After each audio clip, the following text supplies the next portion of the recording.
partners and the private sector. Stakeholders from across the globe gather in Kano State, northwest Nigeria, for the 5th International Dryland Conference, which is on an urgent mission: reviving rangelands, empowering pastoralists, and securing food systems. Organized by the Center for Dryland Agriculture at Bayero University, Kano, the conference brings together government officials, researchers, and international development partners to tackle the root causes of environmental degradation, food insecurity, and the persistent farmer-herder conflicts.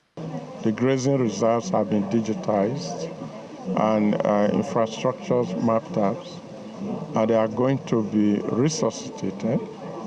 And in demonstration of that, they already launched the Livestock Village at the Wase Grazing Reserve in Plateau State last week.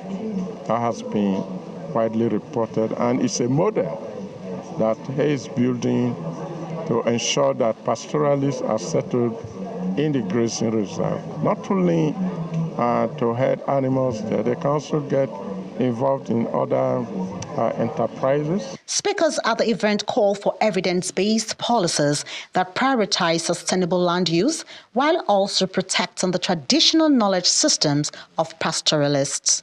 After this conference, we plan to synthesize not only a communique, but possible action points that will guide government, guide policy, and guide research so that we can understand the issues, identify things that need to be implemented as a priority, and see how we can approach it in a multidimensional and multi-stakeholder approach.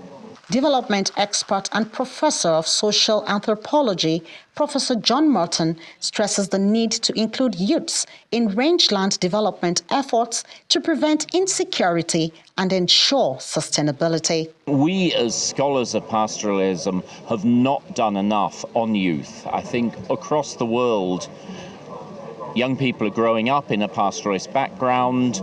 Some of them accept that background and continue, but many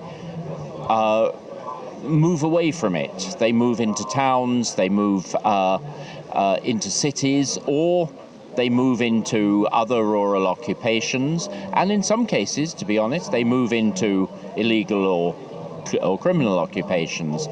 We have to think, what is it that youth from a pastoralist background want? Do they want to stay in pastoralism? And what sort of things would encourage them to stay in pastoralism? And I think making pastoralism a profession, which would involve formalizing some of the economic functions around it and also making it a more information-informed profession, would be very helpful. Young people would be more likely to stay in pastoralism if we gave them the tools, and some of those are digital tools.